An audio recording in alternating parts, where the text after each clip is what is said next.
Good morning, everyone. So we're going to start our program now. Thank you. If you want to take a seat.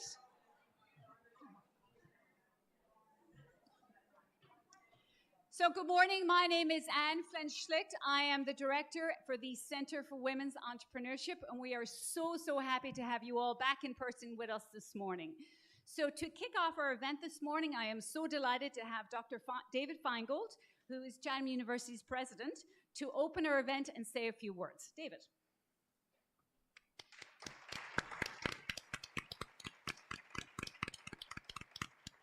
Thanks very much, Anne. I'll be very brief. I want to leave plenty of time for the panel because I'm sure you all are going to have a lot of great questions. We're just so excited to be back in person. It's been 2.5 years since we've all been able to be here, and thankfully we've gotten a beautiful day to show off the Chatham campus. I know at least for some of you this is your first time here, and so we're delighted to have that. Also to have the great opportunity for our students to meet women business leaders from across the community, and we're so grateful for our colleagues from Pitt and CMU to be here to join in kicking off the in-person breakfast series with breakfast for the first time in 2.5 years. But I also just want to say a special thanks to Anne and all of the staff from the Center for Women's Entrepreneurship. They not only have kept the center going from strength to strength during the pandemic, but they've also found really creative ways to use the center to address the direct issues being raised by the pandemic, to build new childcare businesses and help existing childcare businesses to grow, to help food entrepreneurs and restaurateurs be able to survive and prosper in the pandemic. So just kudos to them, and please join me in thanking them for all they're doing, not just for Chatham, but for Pittsburgh. And back over to you. Thank you, Dr. Feingold. So today I welcome you to our Women Business Leaders Breakfast Series, and this is one of the many programs that we offer to support entrepreneurs, help them grow and expand their businesses. So I'd like to start off by thanking our sponsors and all the local foundations who provide us with support to offer these programmings and our mission. So our sponsors are listed on our website. They're on the flyers that are on your table there. They're also on the banner here right beside me. Our center is also funded in part through a cooperative agreement with the Small Business Administration. And as Dr. Feingold mentioned, we did a lot of programming with the SBA during the pandemic, and we continue to do that to provide funding to entrepreneurs to grow and expand. I would also like to thank the women business leaders and entrepreneurs who have supported our center throughout the years through donations, in-kind experience as mentors, as counselors, as speakers for our events, and facilitators. We also have a wonderful membership program.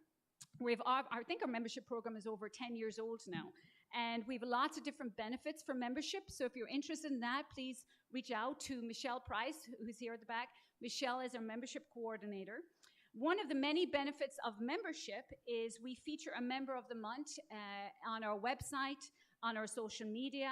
And our member of the month this month is Tess Kenny. She's the owner and founder of Hand in Hand Counseling Services, whose mission is to bring hope, health, and healing to people. And Tess has really worked with us a lot over the last year, helping to grow and expand her business. She is a minority entrepreneur. She's very focused on supporting women and getting women back into the workforce. So I'm delighted to have Tess as member of the month. So our membership, so there's information on your seats about our speakers today, but as David said, I would like to also thank our staff. And just so many of you may not, again, you haven't met us in person, first of all, quite some time. So staff, if you could just stand up as I call out your name. So we have Mitra. Where's Mitra? There's Mitra. So Mitra is the coordinator of all of our events, and you probably get a lot of emails from her, and you probably have never met her. So this is Mitra. Then we have Rachel. Rachel is there. So Rachel just joined us about 2 or 3 months ago. And Rachel comes from the city of Pittsburgh previously, so she's very connected with entrepreneurs, and this is her first breakfast series. So she got to experience the whole setup for it. Michelle is our membership coordinator, so Michelle has been with us for a number of years. And we also have a graduate student here, Bahar. So Bahar has joined us a few months ago, so she's learning a lot. Like everybody, we're on social media. We have a Twitter handle. So it's at CWE, hashtag breakfast series CWE. So if you're into Twitter, please tweet about our breakfast this morning. Now I would like to invite our Valerie Jemison, who is representing our diamond sponsor, UPMC Health Plan, to introduce our speakers. Valerie, if you'd like to come up.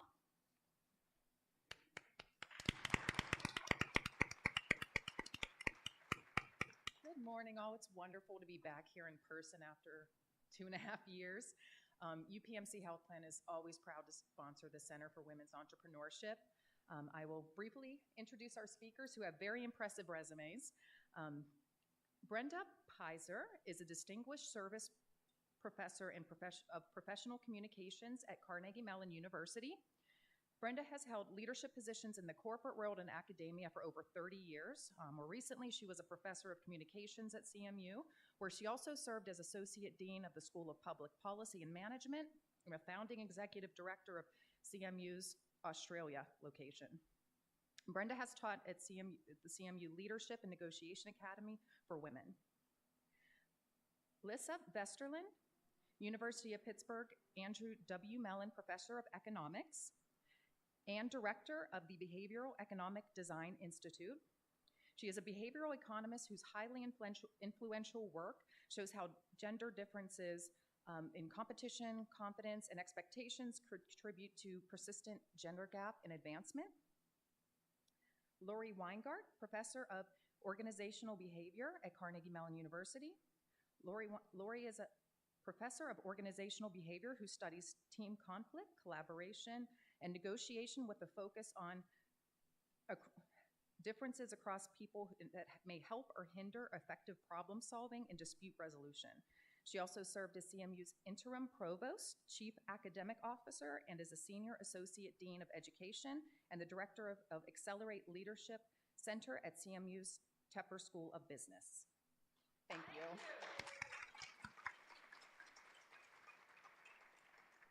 So we are all here to listen to our speakers this morning. I'm so delighted to have Dr. J.C. Remy, who is with the Women's Institute, who's going to moderate our discussion this morning. And we're also going to talk about the book as well, Jessie, yeah? Yes, thank you. Thank you so much, Anne. This is really exciting. Well, this is a rock star panel you've got up here. I'm not sure if you all have been following the careers of these ladies, but we are in for a treat this morning. I'm Jessie Ramey. I direct the Women's Institute here at Chatham University, and I teach in Women and Gender Studies and in the History Department, and I teach a women's leadership course in the spring, so I have been quickly folding in all the pages that I'm going to be teaching and all the chapters I'm going to be assigning to my students from this book. So I am really delighted to have 3 of the 4 authors here this morning. Really pleased that we could be having this conversation with all of you about this book. It's been out just for a few months, but it's been all over the airways. I feel like every time I turn around, there's another interview with one of the 3 of you. So we're really, really delighted to have all of you with us this morning. So I think we should jump in. We've introduced you. If you would like to say anything more about who you are or make any other introductions, we can do that as we go along, because you are allowed to boast about your credentials and all of the great things you've been doing. Outside, titles don't say it all. Lori, is there anything else you want to tell us about who you are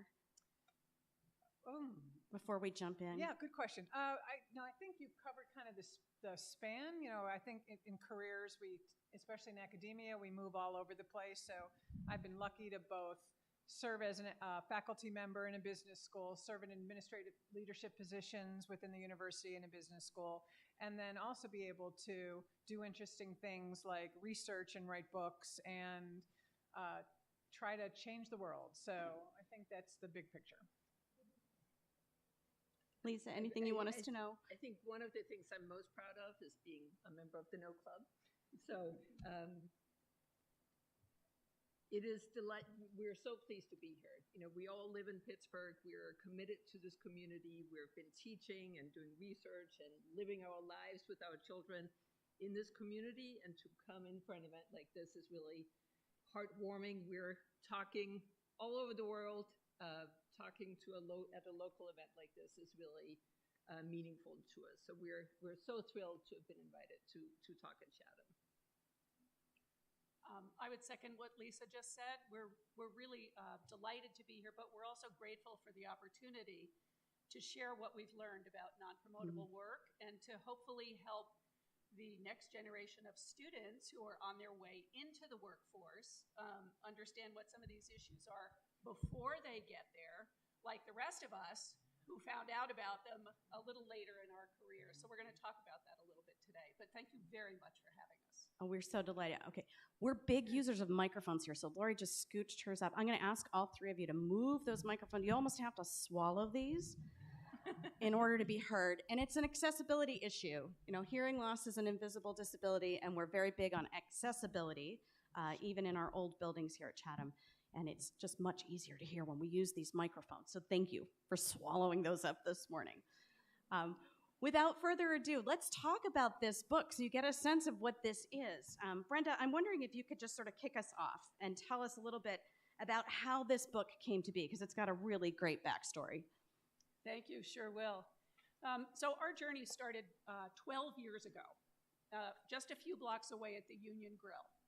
And a whole group of us, there were actually 5 of us to start, sat around a table with several bottles of wine and a whole lot of anxiety. We got together because we were all completely overwhelmed with our jobs. And we had to-do lists that were so long and that we couldn't cross things off of. So we got together, we went around the table, and we talked about all the things we were doing. And to our great surprise, we had all said yes to every single one of the things we had been asked to do. Now, you heard the introduction of us. Between us, we have no lack of education or experience. So you would think that people like us who had done as many things as we had would sort of be able to manage our own workloads. But that apparently wasn't the case. And we realized as we sat there that night that if we wanted to get our lives back in control, we had a whole lot of work to do. So we did what any group of women would do. We finished the wine, and we agreed to meet every month. And the No Club was born. So I got home that night, super excited, told my husband about the club, about what we had done, and he absolutely burst into hysterics and said, "This is the perfect club for you." And I said, "Why?" And he said, "Because you say yes to anything, anytime anybody asks you, before they even put the question mark at the end of the sentence." So I was a little surprised by that because I thought I, was a little more in control than he did. But I decided to pay attention to what I did over the next few weeks. And my husband was absolutely right. I said yes immediately and often. And in fact, we all did. So one of the things we realized was that we needed to make some changes. And as we talked about what we were doing at the group meetings we had, we discovered a few things. One was that a lot of the things we were being asked to do did not seem very important. And yet here we were agreeing to do all of them. We were trying to track our progress when we went to meetings. So part of the protocol was you talked about what you said no to, where you got a big pat on the back from everybody. And then you talked about, embarrassingly, what you said yes to. And it turns out that the yes list was very, very long. And the no list was very, very short. So all these things that we were saying yes to, it turns out were not very key to our jobs. They were actually quite peripheral to the work we did. And we started tracking them. There are things that you're probably familiar with. So I'm going to take a quick poll to see. So raise your hand if you've ever done any of these tasks. I'm going to start with the easiest one first. Have you ever served on a committee? Oh my God, 100%. Have you ever helped a new employee that does not report to you get settled into their job? 75%. Now, I will say this is a group of almost all women, And so the numbers are going to be a little higher than if we had a group of mixed men and women. Okay, have you been voluntold to arrange a birthday party? Your hand goes up before I even... You're the happy two girl. Voluntold to arrange an event, a party, going away party. Yes, here we go. Welcome to the No Club. So we were handling all these same kinds of things, and we discovered that they took a lot of time away from what our real jobs were. And so we started calling these crappy tasks. Actually, we called them something else that I probably shouldn't say in a crowded room. But later on, we decided we should give them a more descriptive name, and we called them non-promotable tasks. Because though they're important to the organization and they need to be done, they don't benefit the person who does them. So when you arrange one of these parties or serve on a committee, you are not going to get praise, or maybe you'll get praise, but you're not going to get a raise or a promotion because of them. So these non-promotable tasks are things that benefit your organization, but not you. Now, over the course of my career, as you heard, I've held a variety of positions. So I served as a management consultant. I worked in leadership and higher education. My very first career was as a professional actress. And in every single one of those careers, I did non-promotable work. I didn't necessarily know what those tasks were at the time. So it was hard for me to identify whether something that I was being asked to do was useful to me or not. I actually never thought about it. I just said, happy to. It's important to understand what those tasks are. And so we've identified some characteristics that make it easy for you to understand what tasks might be non-promotable. So the first characteristic is that they are not tied closely to the mission of your organization. So if you were to read the mission statement or some of the materials that your organization puts out about its big objectives and goals, you're not going to find anything about non-promotable work in there. When I was in management consulting, one of the tasks I had was to provide training for other consultants.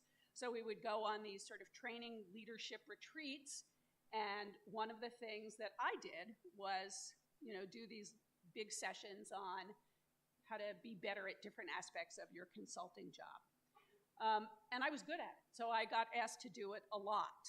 What I didn't know was that had nothing to do with my career progression. What mattered in my organization was billing clients, logging hours on client work, not training other consultants how to be better at their jobs. What I did was beneficial to the organization, but not to me.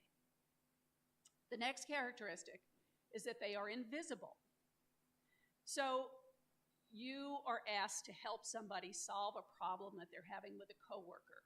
So you spend an hour or so talking to them, trying to help them figure out how they should handle the situation. Maybe you're asked to review something that somebody else has written and to just give some editorial comments on it. So you spend some time doing that. The budget spreadsheet comes to you at the end of the day, and it's just a hot mess. And you realize that somebody needs to get this whipped into shape before the meeting tomorrow morning. So who does it? You do. You stay up until 11:30 or 12 o'clock at night getting this spreadsheet organized. Nobody knows that you've done any of those things, except maybe you and the other person that you worked with.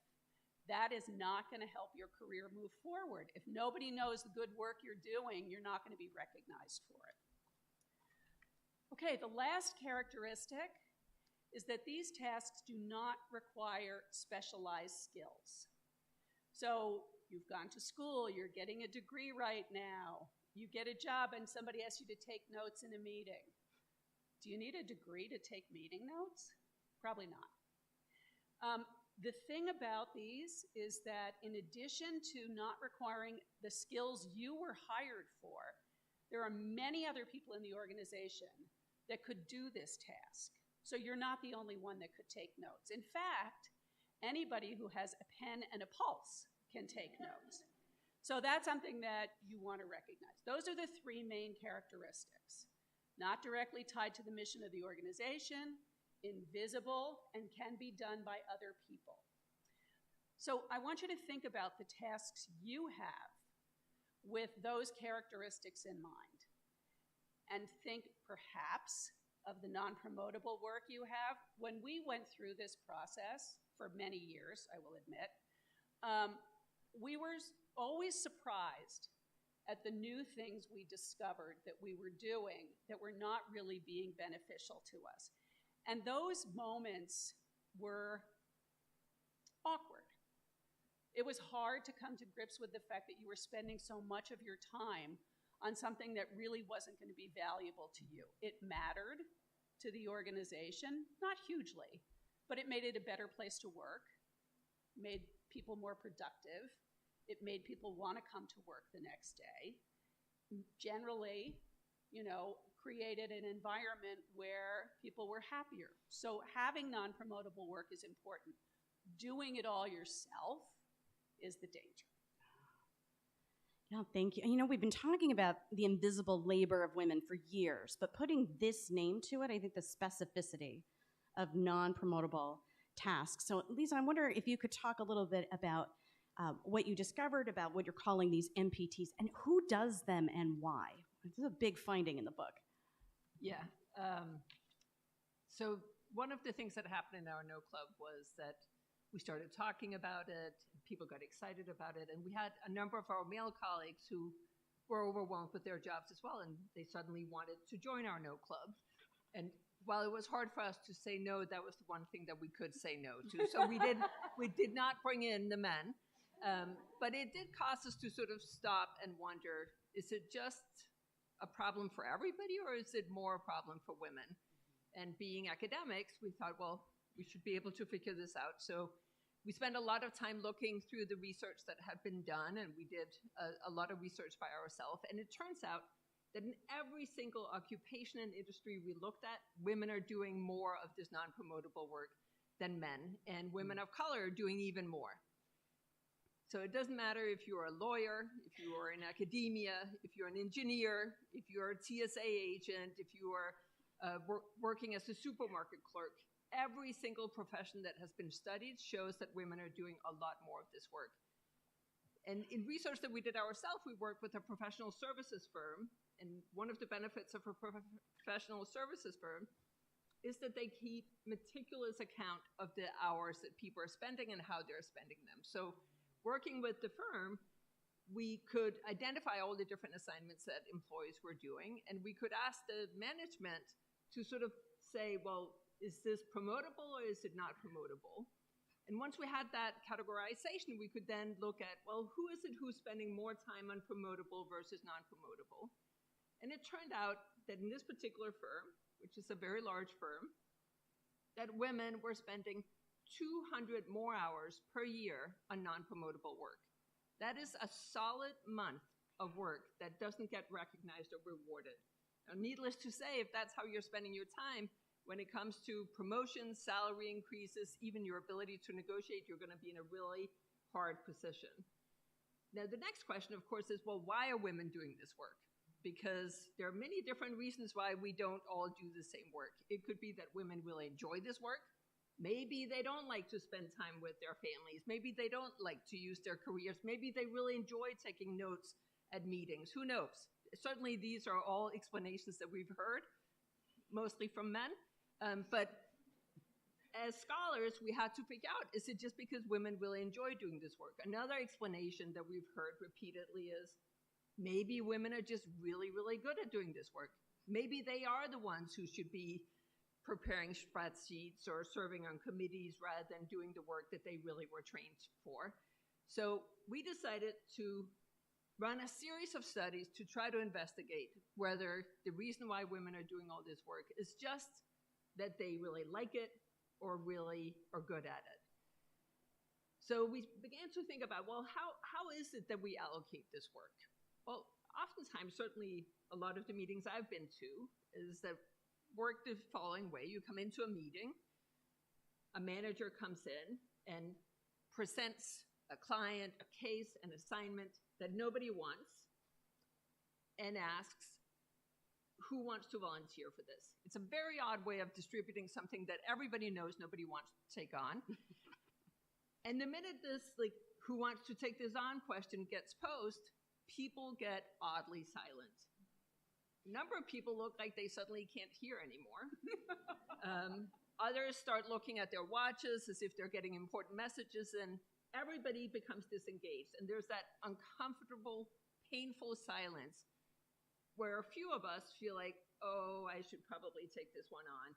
And eventually a hand goes up. So we wanted to figure out, when you're in that uncomfortable setting where there's an assignment that everybody knows has to be done, but nobody wants to do, who's the one who reluctantly raises their hand at the very last minute before the manager gets upset?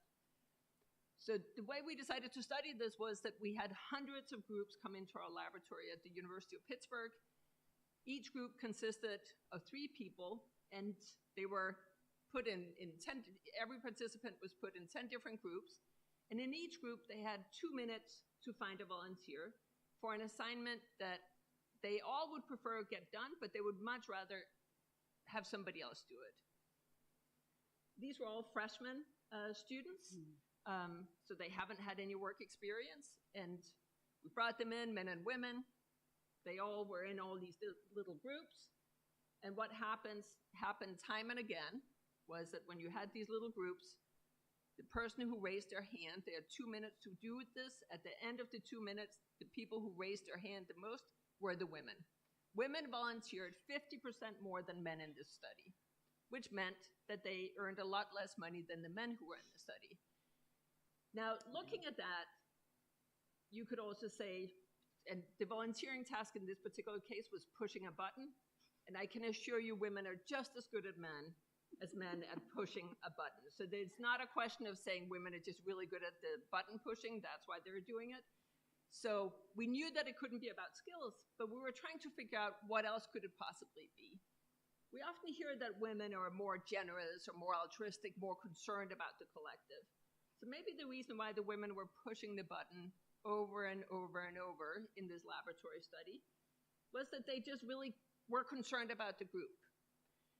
So we spent a lot of time thinking about how can we study this more carefully, and we came up with what I think is a brilliant insight, because what we decided to do was to look at, well, what happens if I only have women in the group relative to if I only have men in the group? Now, if women are volunteering because they somehow have different preferences, they're more altruistic, then it has to be that the all-female groups volunteer more than the all-male groups. If women are more altruistic, the all-female groups have to volunteer more often. So we ran studies like that. We brought in an entire session of just men and an entire session of just women. And what happened when we had all-female and all-male groups was that they volunteered at exactly the same rate. So it wasn't that men didn't know how to push the button. It's just that they only pushed the button when the women were not in the group. So this finding points to this not being about women having different preferences. Rather, the reason why women are pushing the button is because we all expect them to do so. So when we come into a group and we see a mixed gender setting and we're all wondering who is it who's going to raise their hand, everybody at that table is expecting the women to raise their hand, and women have internalized that expectation. So when she knows that nobody else is going to push the button, it is in her interest to raise her hand and say, sure, I will take one for the team. Now, finally, what we decided to do is, like, if there is this expectation that women always raise their hand more than men, then what we should also see is that if we bring a manager into a group and the manager sees who's in that group, then the manager should be asking women more often. And that's indeed what happened. So we ran the same set of studies, now with a manager and 3 people in the group. The manager sees who's in the group and gets to send a message before the volunteering session to say, hey, can you please be the one who pushes the button? And lo and behold, women are asked 44% more than men. So when we have a manager, they come in, they see who's there, women are far more likely to be asked. And you could ask, well, does it matter whether or not manager is male or female? does not matter. Women, female and male managers all ask women more. Now, can it possibly be a good idea to ask women over and over? Are they actually going to say yes if they get asked time and again? Yes. If you ask women, they're 50% more likely to say yes than the men. So we get this really evil circle where we all expect women to say yes more. So we ask them more, and when we ask them, they say yes. So we repeatedly confirm these expectations that women are the ones to say yes. So it really opens up both the pressure for why we should intervene, because it suggests that we're not allocating work optimally. We shouldn't give work to the employees who are least reluctant to take it on. So there's room for an organization to intervene, and it also really points to the solutions that we need, because it becomes really hard for women to say no in a situation where everybody is expecting her to say yes. It's a brilliantly designed study that got at this. Lori, I'm wondering if you can talk about sort of the million-dollar question here. It's sort of the obvious question, but why does this matter to women? You know, why is this a problem? Right. What we find, and when we interviewed many women, and when we also looked at how it was affecting our lives, we identified two basic different clusters of effects. And we talk about them in terms of work-work balance and work overload. I'm going to talk about both. So the first one is this idea of work-work balance. And I want to go back to those consultants that Lisa told you about, right, that were working 200 extra hours per year. So the question is, how did it affect their work lives, and how did they fit that in? In that organization, the junior consultants, these were the people who were still moving up in their careers, they worked about 200 fewer hours on their promotable work as compared to their male colleagues. So they were engaging in this trade-off, right? They spent more time on the non-promotable tasks and a month less time on their promotable work compared to their men, and their male colleagues. And you can imagine how that impacted their career, right? So when you don't spend time on your promotable work, you have less time to demonstrate your value add to the organization, right? You're engaging in less billable time, like Brenda was talking about. You have less time to demonstrate, just to get your work done, to complete the tasks that are on your plate. And you can imagine what happens when it's time for promotions and reviews, right? Now we're going to look at your cumulative work over time, and of course, by definition, the promotable work is the work people are paying attention to. And we walk into this performance evaluation and get negative feedback, or maybe not the feedback that you expect. And we heard many stories, especially of younger women who are newer in their careers, walking into their first performance evaluations, feeling really good about all the energy that they've put into their jobs, only to find out that they are not being recognized for a good portion of their time spent. So imagine the woman who has engaged in helping recruiting new employees or working on DEI initiatives, only to walk in and have the entire conversation about the fact that they're not performing up to par in terms of their billables. And we hear these stories over and over again. So what you see here is work-work imbalance, right? That the proportion of non-promotable tasks to promotable tasks is out of balance. Think about it we talk about balance in terms of work-family. We're talking about in terms of work-work, promotable versus non-promotable. And when you look at that ratio in comparison to male colleagues, that's where women can potentially fall behind.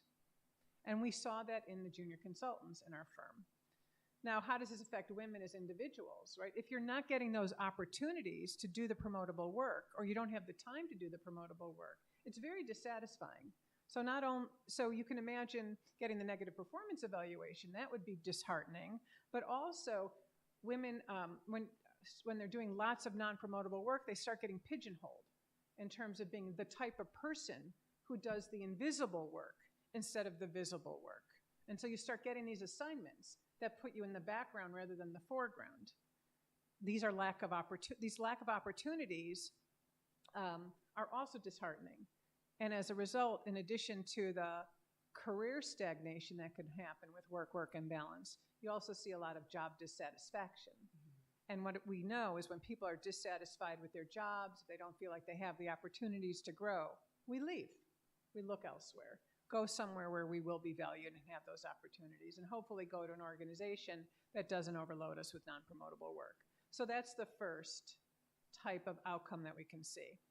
The second is what we saw with the senior consultants in that study. The senior consultants also worked 200 more hours on non-promotable tasks than their male colleagues, but they didn't reduce the amount of time on their promotable work. They continued performing at the same level as their male colleagues with promotable. They just worked an extra month of time every year. So imagine that extra month of time that you're spending. It's one thing if that work advances your career. You know, if you want to put in that extra time on promotable work, wonderful. But when it's on non-promotable work, it's just sunk time, right? Time you're spending that's not helping your career. And we often do that on nights and weekends. Or if we do it during the workday, because that's when those committees are meeting, then we're bringing our promotable work home with us. I'm seeing people shaking their head. Oh, yeah, I do that. And I remember doing that all the time. I'd be in meetings all day long. And then at night, I'd start working on that research paper.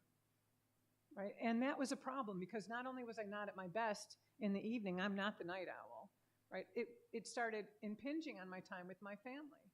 So I would come home when my kids were small, you know, of course, spend time, get dinner, get them in bed, get their homework done, get them into bed, and then how many of us then open up our computers and start working late at night? And it was those non-promotable tasks that were pushing my promotable work into the nights and weekends. That's work overload. When we start working these longer hours, it expands the amount of time we're working. It influences our work-family balance because we have less time to spend not only with our families, but with our friends and on ourselves, right? And of course, I think, you know, it typically then becomes work, family, self, right? And spending less time taking care of yourself and your own well-being. And that's a very stressful type of situation, right? It can lead to both mental health issues as well as physical health issues. There's lots of research on the impact of work overload on mental health and physical health. And the physical health outcomes in terms of hypertension, in terms of depression, in terms of, you know, stress is very well documented, and something that we see women tend to often internalize this more and suffer from it as well. We talk about stress, we talk about burnout, and people not only experience these negative outcomes personally, but it tends to result in people leaving their careers, you know, or stepping back. And when you're stepping back because you don't like the work, it's one thing. When you're stepping back because you've been overloaded with non-promotable tasks, it's something else. So we look at these two negative repercussions for individual women in terms of work-work imbalance and work overload. Now, this sounds, you know, it's very depressing when we think about it. It's very difficult to have these conversations, and all three of us experience this to different degrees and at different points in our careers. And we had our club, you know, to turn to not only commiserate with, but also to find potential solutions. And so I think, you know, while it's difficult to think about these negative impacts, there's also things we can do as individuals and organizations to fix the problem. Yeah, thank you for that.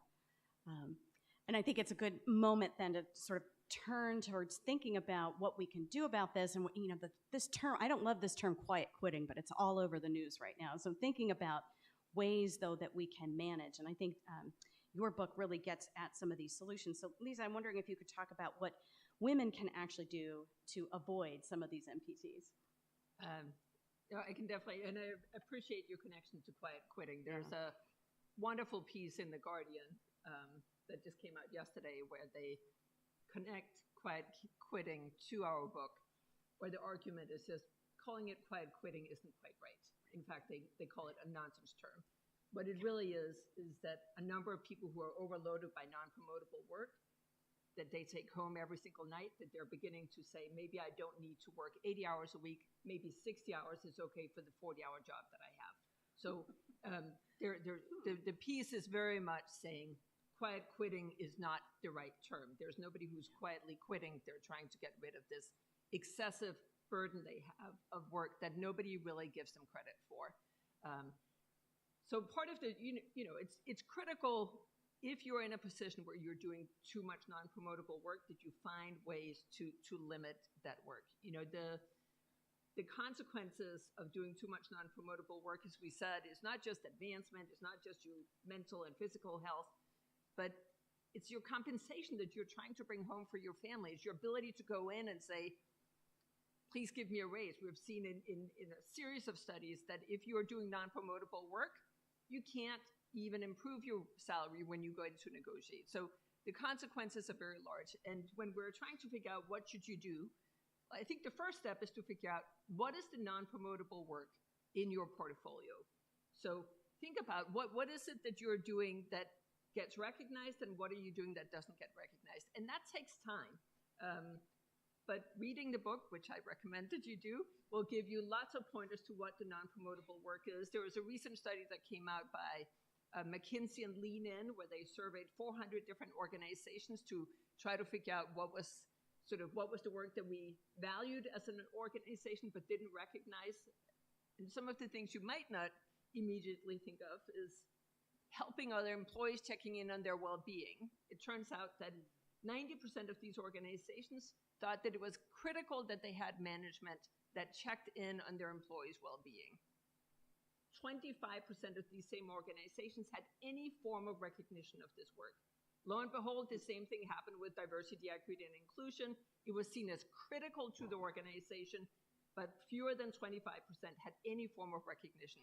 So thinking about all the work that you're doing, and while it may be that people say, oh, we really care about diversity, equity, and inclusion, understanding if that is the work that you get credit for is important in trying to figure out how you get your workload to be focused on the work that you enjoy. If you really care about diversity and equity and inclusion, of course, that's where you should be spending your time, but maybe spending time there can help you get rid of the holiday party, internal review committees, et cetera, et cetera. So the first step is to figure out what is the non-promotable work that you're doing and how much of it are you doing?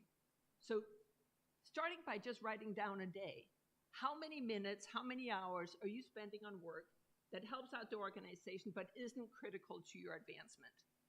And then getting a sense of how much are my colleagues spending on this? How much should I be spending on this? If you're spending a lot more time on non-promotable work, you're in a bad spot. You shouldn't be spending more time on non-promotable work than your peers. If that's where you are, you need to make some serious changes. And once you add it up, I'm pretty sure no management team is going to be excited if you come in and say, I'm spending approximately 3 days per week on this type of assignment. Is that how I should be spending my time? So getting an assessment of how you're spending your time, what are the expectations for how you should be spending your time? And once you understand that you're off balance, you need to start making some changes. One is to change sort of the portfolio of work that you currently have. Think about it as a retirement savings. If you have a lot of non-promotable work, it's as if you have a bunch of assets that are giving you negative returns. Like you want to try to re-optimize and end up with the high return assets. So one thing is to think about it as the portfolio. Another thing is to think about the flow. How are you responding to all those requests that come in that repeatedly ask you to take on this non-promotable work? And certainly where we started on the No Club was to think about the flow alone. So what is it that you're saying yes to? Why is it so hard to say yes? Understanding that everybody is expecting you to say yes to things and you have internalized those expectations makes you feel guilty. So thinking about all the biases that you have for saying yes and trying to scale those back a little bit. Don't say yes right away. Wait until the next day. Linda came up with this brilliant rule. So this is Linda Babcock, our other co-author, that she could say no right away, but she had to wait one day before she could say yes. To really think about, is this something I want to do? Think about what is your implicit no. This was the one that was most helpful for me. Whenever I said yes to something, I didn't think about where that time was going to come from. And the No Club was fantastic in saying, okay, if you said yes to that, what is it that you said no to? And it turned out in my case, my no, as Lori was pointing to, was always my family or myself. And once I got an image in my head when I said no, when I thought about saying yes, of my kids being the implicit no, it became much easier for me to say no to the person who came in with an unreasonable request to deliver a letter recommendation over the weekend. Suddenly it was like, no, my kids don't deserve a no. I need to say no to this unreasonable request. They need to find a way, even though it's urgent that I deliver on this right now, the requester needs to find a way of asking a different way. So thinking about both your sort of portfolio of work, what are the things that you can get rid of to sort of rebalance and get the promotable work and focus on the non-promotable work that really matters to you? Are there things that you're doing that should go to somebody with many fewer skills than you have? Is there something that you can offload directly, or are there things that you can talk to your manager about? So focus on both the portfolio and the flow so that you don't end up with far too much non-promotable work. Thank you. Brenda, I'm curious if you could tell us briefly, are there downsides to saying no to women? I mean, we know this from other areas of research. This can backfire. So are there downsides? But how should women say no? Are there downsides for women to say no? Is there a price? Yes. Yeah. Yes, there are, and you all know them. So I'm going to be really quick about this. There is absolutely the potential for backlash when a woman upends the expectations that are held. If you are going to say no to a request from your boss, you need to think very carefully about how you're going to go through that process. Because the backlash comes about, and we all know exactly the sentences that are said. You know, why won't she help us out? She's only out for herself. She's such a BIT, you know? And so the implication is somehow that we as women are supposed to agree to things that we're asked to do, whether they make sense for us or not. So we have to be careful when we approach the prospect of saying no. And one of the good ways to do that is to recognize that when somebody is asking you to do something, really what they're asking for is help. They have a problem. They have to solve the problem. They have to get people to be on this committee. And so they're asking you because they figure that's the solution to their problem, and it's the easiest solution. And we all know because we've done this too. We've asked women because we know that we're not going to get an argument. And then later we realize, like, ooh, that was a bad thing for us to do. But it's part of this expectation process. So, solve the problem. The person says, Brenda, can I ask you to be on this year-long committee? You say, ooh, you know, that sounds like a really important committee that's going to take a lot of time, and that really matters. The outcome of the committee's work is really important to the organization. But here's the thing. I'm the person that's leading the new product launch, and so my time is devoted almost entirely to that. And that means that I won't have the time to spend on the committee. So now I've given the person an explanation for why I'm not the best choice. But that doesn't solve their problem. All that does is sort of make me feel better about, like, you know, saying no. Now I have to solve their problem.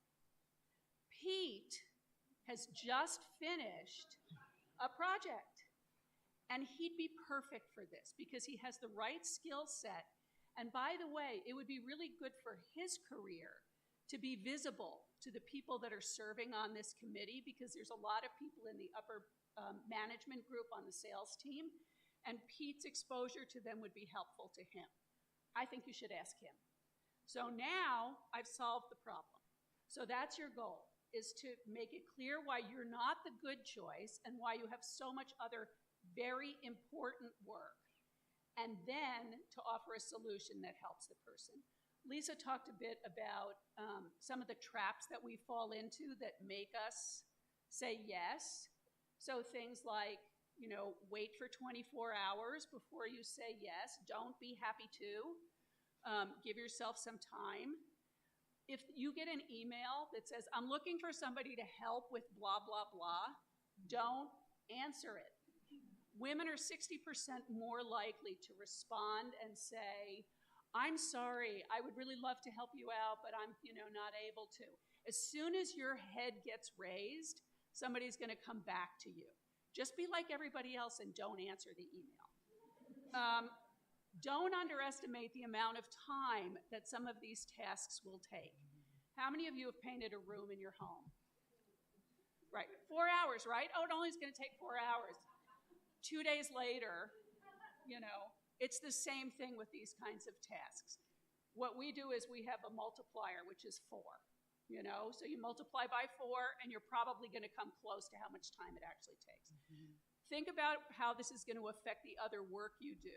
If you say yes to something, it's going to have to come from somewhere, right? And where is that? Are you going to end up in, as Lori talked about, with work-work imbalance? Are you going to end up with work overload?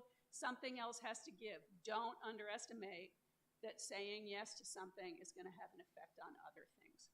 So I'm going to stop there so that we can get through some of the other things I know you want to talk about.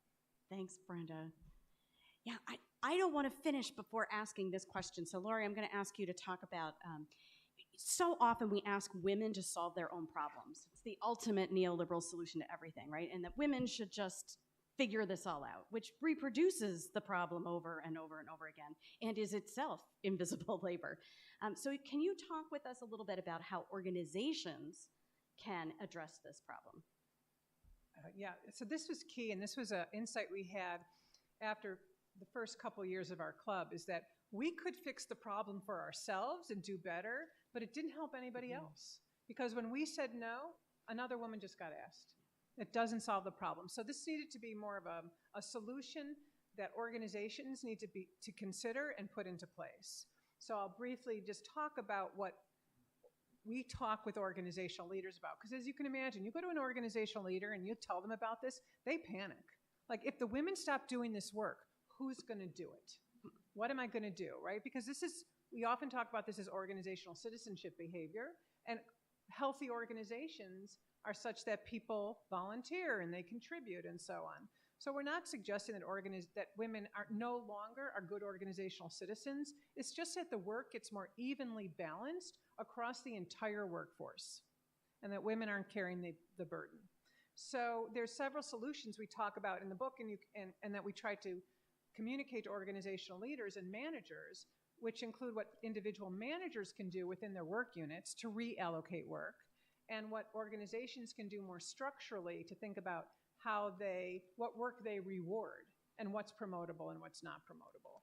So at the managerial level, right, we can be proactive, and we can we can look to the future, and we can look to the past. So first you need to look to the past and look at how the current work is being allocated, and just make sure and do some readjustment.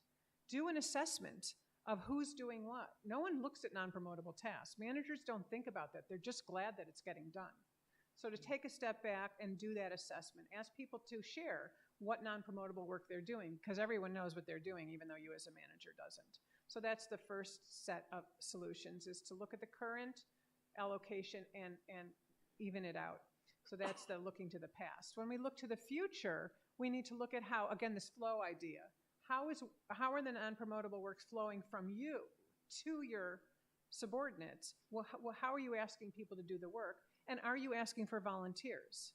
If we know that women are more likely to volunteer than men, then we have to stop asking for volunteers and be more intentional about how we allocate the work. You can do something as simple as taking turns, right? Or thinking about who is good at what and doing a little bit of matching, but again, being intentional about it, as opposed to just hoping that it will get picked up and be taken care of. And then the third kind of bucket for individual managers is to mentor employees, so that especially newer employees know what's promotable and what's not promotable, so that they can make smart decisions about what to say yes and no to. So those are 3 things managers can do. Organizations then can look more systematically at how they reward work. In downsizing of organizations, a lot of work that people used to do is now falling through the cracks, and somebody has to pick it up.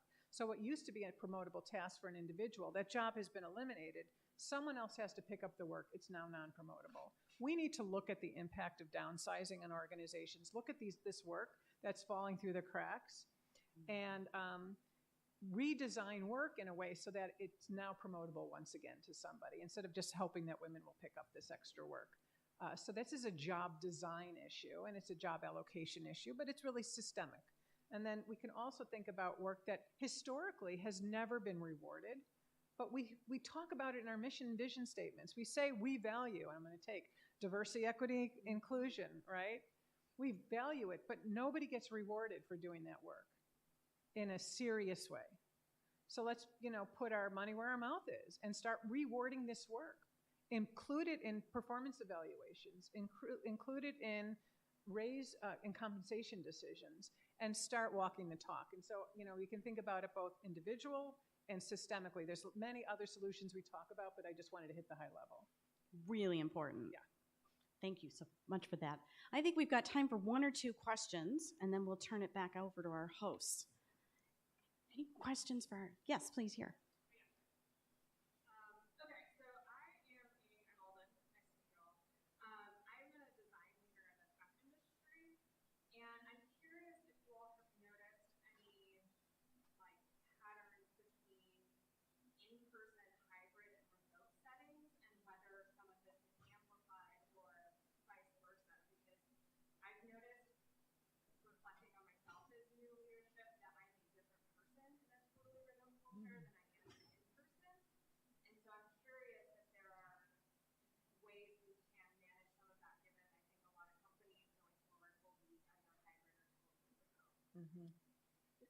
I think the challenges with non-promotable work are much greater when we have remote work, because a lot more of the work is invisible. You have a much lower sense of what is truly promotable. You don't see, you can be busy working on your project, but you're not seeing everybody else going into the meeting that really matters. So the lack of transparency makes this problem much, much worse. So really focusing on talking about what everybody's doing is critical when people are working remotely. One of the big challenges that are going to be already showing up with remote work, once you move into the hybrid model, is that you're going to end up with more men going back to the office and more women staying away, which is going to create these two separate classes of employees, where one set of employees know what's going on, knows what matters. And those who are working from home, we know certainly from before the pandemic that those who are working from home get much less recognition, tend to work longer hours, but are given projects that are less critical. So this issue of non-promotable work is very important when people are working in a hybrid setting. President Feingold.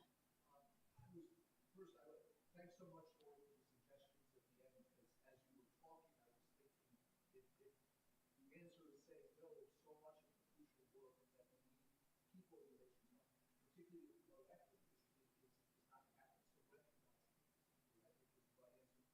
I was curious, it's always struck me in academia that one of the categories that's very time-consuming and thankless that the system would break the top is reviewing other academics' papers for journals. Mm-hmm. The answer is yes, they actually have. And there's research demonstrating that, in terms of who gets asked to do reviews, I don't know, I can't recall that data, but in terms of who says yes to doing these academic paper reviews, women are more likely to say yes. They're less likely to reject. I don't know if you've been reading in the in academia more recently. There's also a crisis in some areas that everyone is saying no more. So the whole base rate is going up. But this imbalance is actually getting larger between women and men. So yes, that is the case. And it happens in a lot of service, all the service that we do. So, what you bring up is important. We think about service for our institution, but there's also all the service we do for our profession. And if you were to layer that on top of the institutional service, the gaps might be even more interesting, because the service roles that men play in their profession are sometimes different than what women do. The men are the editors of the journal. You get a lot of kudos for editing journals. The women may be running the conferences. You get much less recognition for that. So there's also some gender imbalance in those types of tasks in terms of promotability, non-promotability. Thank you. I think we're going to wrap it up here so that we have time to thank our panelists. I also just want to point out, as we're thinking about all of this invisibility of all the hands that make all of things happen, I always like to thank our catering team and our facilities teams and the hands that you don't see here this morning, but who were here very early, getting everything set up, in addition to Anne and her team. And two of my student leaders are over here, Shayla Pepperman and Emily Urish. A lot of labor, and we're going to make sure all of these students who are here with us this morning read this book. And we do have copies for sale back here as well. So I hope everybody gets a chance to pick this up this morning. Please join me again in thanking our speakers. Marvelous. Thank you.